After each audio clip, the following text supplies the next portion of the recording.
Hi, everybody. I'm Brittany Lewis, a breaking news reporter here at Forbes. Joining me now is president of Eurasia Group, Ian Bremmer. Ian, thanks so much for coming on again. Absolutely. Eurasia Group just released its top risks for 2025 report, and it comes at a really precarious time that the world finds itself in. Multiple wars and conflicts span across multiple continents.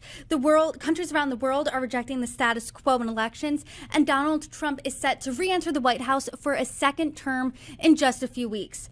The report also found that we are headed into a time of geopolitical instability. So let's start there. Talk about that geopolitical instability for us. Well, let's start with a positive note, which is that the major wars and conflicts we've talked about over the last year are in some ways set to recede. So we have big war between Russia and Ukraine that has, dominated conversations for 3 years. Pretty good chance we'll have a ceasefire over the course of 2025.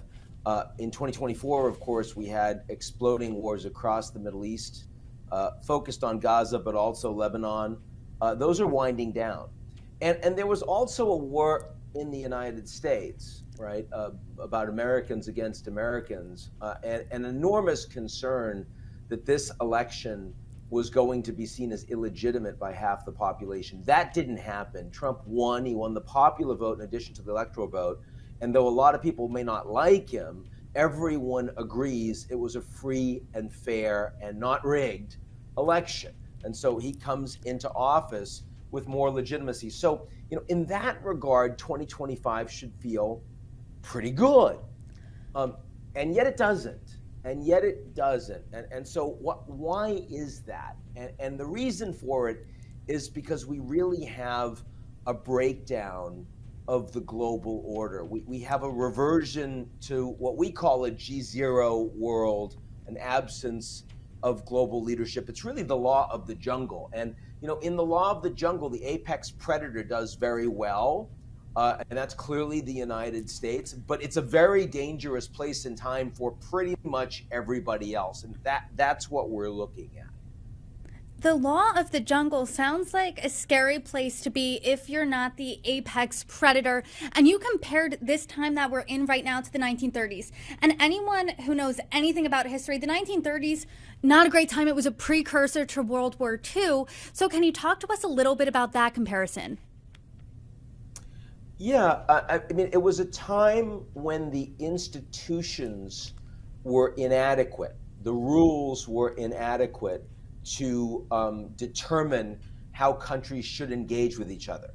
It was a time of when countries didn't know if their territorial integrity was going to be intact, that they didn't feel like their alliances were certain and sure. It's exactly the kind of conversations that we're having right now. Whether it's coming from Russia, or coming from China, or coming from the United States, the old rule book is being ripped up. And the people that need that rule book are playing defense.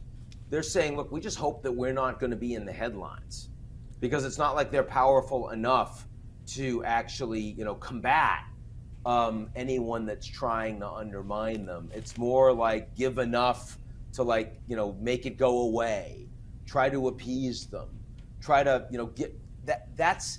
You talk about the 30s. Appeasement was a big conversation in the 30s. Appeasement's becoming a big conversation in 2025. And your number one risk for 2025 is the G0 wins. You're saying the apex predator is the United States. They're in a good position. Appeasement wins. There's conversations before Trump even enters the White House for a second time about him wanting to reclaim the Panama Canal, him wanting to buy Greenland, him suggesting and floating the possibility of Canada becoming the 51st state. What do you make of those conversations that we're even having before he's sworn in? And we're going to have a lot more of them. Well, first of all, a lot of what he is saying is very similar to what Russia was saying about Ukraine in 2022 and in 2014. Now, the United States is obviously a lot more powerful than Russia. And I don't expect that U.S. tanks are going to roll across the border into Canada anytime soon. nor do I think the Americans would take Greenland by force. And keep in mind that, Denmark, and therefore Greenland, which is a part of Denmark, at least for now, is an ally, a NATO ally of the United States. But what I do believe is that Trump has a very different worldview than the Americans have been led by for the past 35 years, since the Cold War was over, since the wall came down in 1989. For much of that period, American leadership was about collective security around the world, the U.S. being the principal sheriff. It was about free trade and the United States promoting institutions and rule of law that would allow for borders to be easier for goods and services and capital to flow. And also the United States to promote common values and democracy all over the world. Now, I am not arguing that the United States did that consistently or always did it well. I'm not trying to argue the U.S. has never been hypocritical in the way it's applied those rules. Of course, we know those things are not true. But nonetheless, other countries around the world accepted that that was what the United States was, at least in principle, trying to stand up for. And, when the U.S. was working with China, becoming the second most powerful country in the world, they would tell China, we're going to help integrate you into a U.S.-led global system, but we expect you to be a responsible stakeholder. In other words, you're going to have to politically reform to be more like us. You're going to have to economically reform to support the private sector in a free market. And furthermore, you're going to have to accept greater accountability inside the institutions that we have created. And of course, China did not do that. China became much wealthier, but they became more consolidated as an authoritarian regime, a dictatorship under Xi, and also more state capitalist and squeezing the private sector. Now, what I'm saying, and what I think is extremely interesting about this moment, is not only has China not accepted the old American worldview, but increasingly the Americans are actually accepting a worldview which is more Chinese. And what I mean by that is that the United States is saying we reject this order that we put together. We don't want to be the global sheriff. We don't want the collective security. We sure as hell don't want free trade. We're not going to promote democracy all over the world. We will work with any country. We don't care if they're a democracy or if they're a dictatorship. Doesn't matter to us. We're willing to do a deal with them. It's transactional. Right? And we're more powerful, so we want to do that deal with them one-on-one. We don't want to work with Europe together. We want to work with countries individually because we'll then get what we want. So it's not about rule of law globally. It's about us doing what we're interested in for the United States. So an America First policy is actually very deeply aligned with a G0 world. And that is what we're talking about here. I want to get to the breakdown of U.S. and China relations, which is number 3 on the list, in just a moment. But before we do, if the G0 wins, if it's the law of the jungle here, what does that do to the United States' relationships with our allies? You said it's more transactional, it's more one-on-one instead of a more global approach. It's a more isolationist approach. Does that scare you? It's not an isolationist approach. I want to be very clear about that. At no point do we write in the report that the U.S. is becoming isolationist. We say something very different. We say that the U.S. is becoming much more unilateralist. It's rejecting multilateralism. It's rejecting a U.S.-led global order. I mean, the United States, you were the one that just mentioned Greenland and the Panama Canal and Canada. That's not isolationist, right? Those are different countries. They are like, what are you guys doing all up in our business? Elon Musk, right, talking about like the fact that the UK government needs to resign and the AfD needs to win in Germany, and that I'm going to do what I can to make that happen. That's not isolationist, right? That is unilateralist. That is the Americans are going to tell you what to do, and you better do it because otherwise you're in serious trouble. So what does that mean for relations with these countries? Well, these countries are in a much weaker position. And that's true for American allies. It's also true for American adversaries, which is very interesting. I mean, the U.S. political system is in decline. It's in crisis. But the U.S. is not in decline. not America's military, not its economy, not the dollar, not its technology, certainly. So the US is actually in many ways much stronger because power is relational, much stronger than other countries. I mean, if you look at how much power Trump has consolidated around him, I mean, not only did he win an election that everyone recognizes he won, but the Republican Party needs his coattails. Very different than 2017 when it was the other way around. In 2025, he's appointing only people that are loyal to him across the whole government. In 2017, he appointed a whole bunch of people that were rank and file establishment Republicans that didn't actually like or were loyal to him at all. Nikki Haley, Mike Pompeo, Mad Dog Mattis, all of those people, Gary Cohn, not at all. So, I mean, it's very hard if you're an ally and Trump is telling you, you better do this. It's not like you can go around Trump and find those other Republicans to work with. That ain't going to work. And if you're, Canada with the government collapsing, or South Korea, or Germany, or France, I mean, these are, G7 countries, G20 countries who are so much weaker than the US, not just in terms of the scale of their economy and military and technology, but also, just how weak their governments are. So, I think you're going to see a lot of them. They may be angry, but they're going to try to find a way to appease the United States. And that also means Elon. It's very interesting because Elon, is clearly the most powerful American citizen. And he's also a part of the Trump administration after having given $250 million to it, which ain't nothing. And he is, making all these statements that's causing crises in other countries around the world. And on the one hand, they want to shut him down, but on the other, they worry that if they hit Elon, is that going to damage their relations with the United States? Because Elon, in some ways, is now leading the U.S. military, industrial, technological complex. I mean, if we were to have, you look at Modi in India, who represents this big, bustling democracy, and if he were having a meeting or a phone call with a head of state or with the CEO, and he brought Gautam Adani, the oligarch in India that's very close to him, if you put him on those calls, brought him into those meetings, in the United States, we'd say that's Banana Republic. Like, what the hell's going on in India?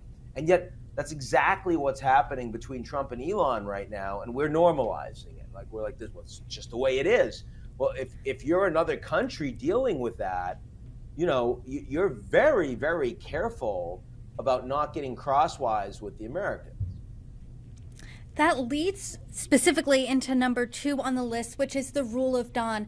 And before the election, 2 years up until the week before Election Day, I had conversations with Democrats, some Republicans, and they said Donald Trump they thought was a threat to democracy.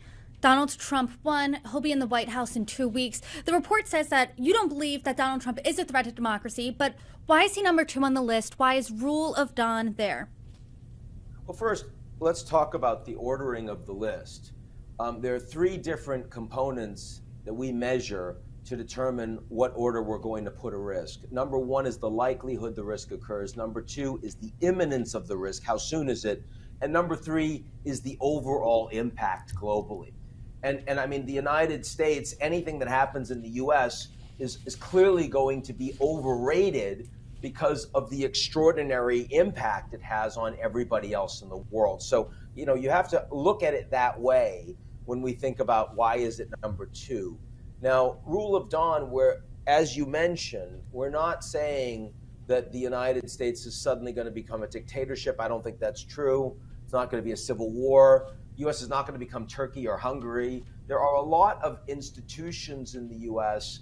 that will resist that kind of effort by Trump if even he wanted to try to accomplish it. I mean, an independent judiciary, a professional military, a federal system with governors that run a lot of things, including elections, by the way, in the United States. So, it's very hard. You're not going to suddenly lose your democracy. But if there are not checks and balances on Trump's executive authority in what he wants to use his presidency for, then you could easily imagine a new McCarthyism, where he weaponizes the power ministries, the Department of Justice, the FBI, the IRS, and he uses them to go after his enemies, much as he believes his enemies have gone after him with 2 impeachments and all of these indictments and trying to throw him in jail. His view is, well, that is never going to happen again. So now that I'm president, I'm going to make sure that I've got my guys in place to go after what I call the deep state.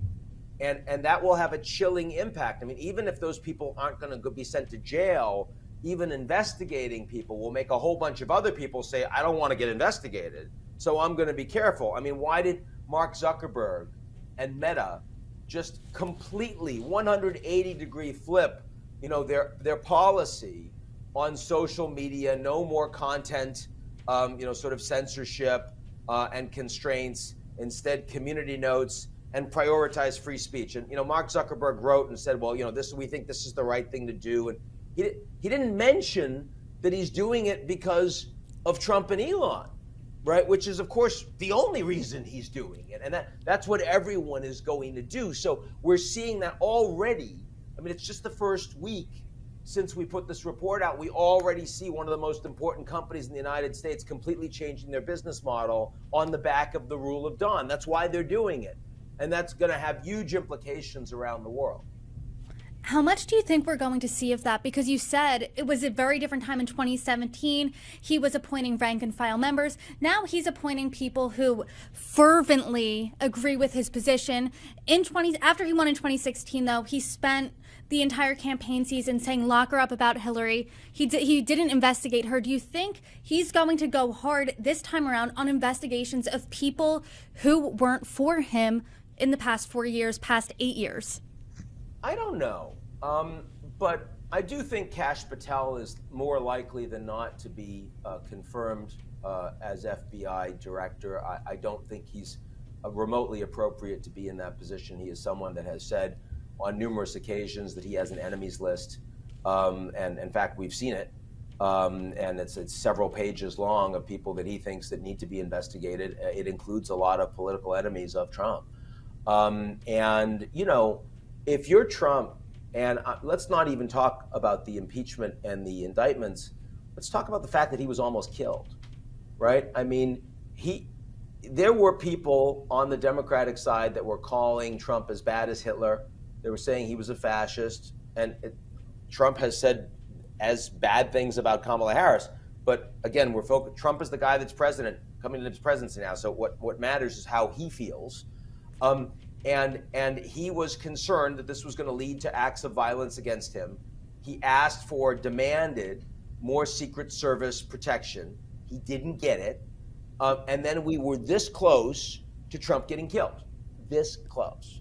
So, I mean, if you're a 78-year-old man with the narcissism of Trump, who's gone through all of this, it is hard for me to believe that is not going to affect his governing as president.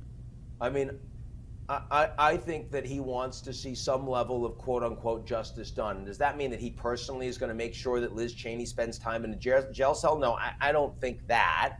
But I think that he will be perfectly happy to allow an FBI director and others around him to open investigations against people that Trump believes richly deserve it.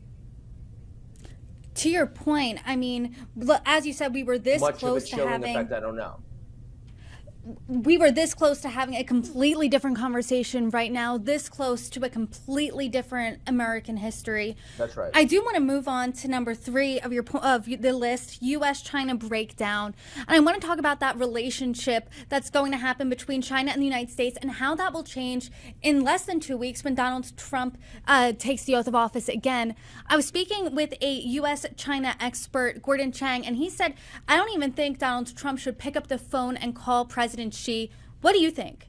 Well, I mean, Gordon Chang has been saying that China is going to collapse for decades now, and he is one of the most public anti-China intellectuals in the country. So recognize when you're talking to Gordon, and he's a very smart guy, I know him well, that you're talking to someone with a very particular and actually quite extreme viewpoint on this issue.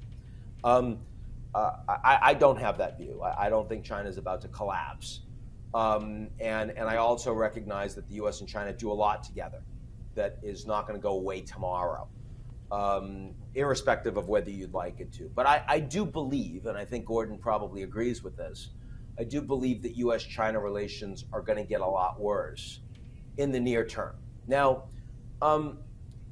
Gordon probably the fact that Trump invited Xi Jinping to attend his inauguration, which, by the way, is the first time any American president has ever done that. But Trump, is not an ideologue. At the end of the day, I mean, there are things that Trump feels ideologically about, like tariffs. But Trump, he was the one guy that reached out to Kim Jong-un and sat down and met with him. So the fact that Xi Jinping happens to be a dictator doesn't bother Trump. Not if he gets a good deal. I mean, if Trump would be more than happy to sell a condo to Xi Jinping if he offered him a better price for it, right? I mean, that's the way Trump works. And so the question is whether or not there is a deal to be done. And the reason I think the U.S.-China relationship is going to get worse is because I don't think there is a deal to be done. I think that there will be higher tariffs against China. I think there will be more technology export controls.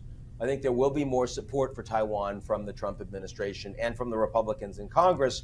And what the Chinese are prepared to offer will be inadequate. They'll buy soybeans, they'll buy some Boeing planes if there were any that were being manufactured. They'll do some other stuff, but it's going to be small ball, and it won't be enough to stop the Americans from hitting the Chinese in the face. And I think that's going to lead to a decoupling of the overall economic relationship, and I think it will lead to tit-for-tat hits on trade, export controls, and other constraints that will make it harder to do business with each other, and that will have costs for the global economy. Talk about that a little bit. If we're having tit-for-tat hits there, if the relationship between the United States and China is getting worse, if there's a decoupling, what does that mean for the rest of the world, and what does that mean for the everyday American? For the everyday American, it's broadly inflationary because Chinese goods are inexpensive. And it is certainly true that a greater inshoring will eventually lead to more investment and more jobs in the United States.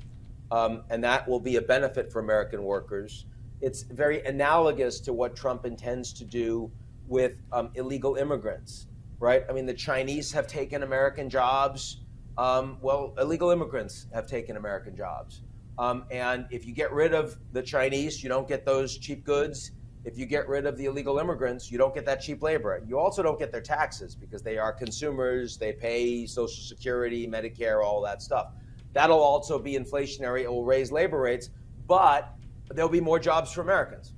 And you'll have to pay more. And the corporates will get squeezed, and the Americans, the American workers will do better. And Trump is willing to take that bet, right? I mean, this is a Republican Party that actually did better with poor Americans than with rich Americans. The Democrats did better with urban, educated intellectuals, right?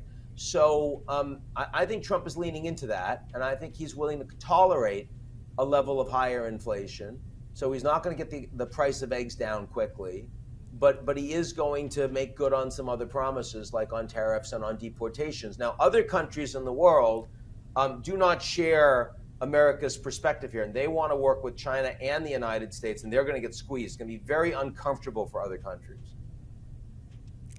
The report says that, and you've said that we're heading into the law of the jungle and that this is not a sustainable trajectory. So where do you see this trajectory going by the end of the year or the end of 4 years, the end of Donald Trump's second term? I am not someone who believes we're heading to World War III. I mean, it's certainly possible, but there are a lot of constraints because there is a lot of business that we all do need to do together. And also, we're not going to break the world into two blocks because almost every other country doesn't support a Cold War. They want to work with everybody. And the Americans are dominant in AI, which everybody needs. The Chinese are dominant in post-carbon energy, and that dominance is only going to grow given the fact that Trump has a bunch of people that are skeptical about climate change that he's putting in key energy positions. So I think that if you're a country like India, or Indonesia, or Japan, or South Korea, or Germany, you're going to want to work with everybody. So that's not an environment that leads you to World War III, but it is an environment where there is a lot more ungoverned spaces, a lot more power for rogue actors like Russia, for example, that we don't like, a lot more danger that we'll see bigger wars, that we'll see, God forbid, nuclear weapons being used, that we'll see lots of terrorism, we'll see lots of pitchforks, right? We'll see Luigi Mangione. I mean, we talked about how Trump was almost assassinated, and we don't even know that guy's name because he wasn't charismatic. But Luigi, I mean, he guns down the CEO of a healthcare company, blocks from where I am right now, and you've got people on the internet saying this guy's a hero. You've got senior members of the Democratic Party saying, "Oh, I understand why he did what he did." No, he assassinated somebody. But we're going to see a lot more of that in this environment because the oligarchs are getting more powerful. The law of the jungle, the strong do what they will, the weak do what they must, but the weak get really angry about that. And that is definitely going to be a problem over the course of the coming years. Okay. Ian Bremmer, I could talk to you all day about your list. Thank you so much for joining me. I appreciate it. Good to talk to you.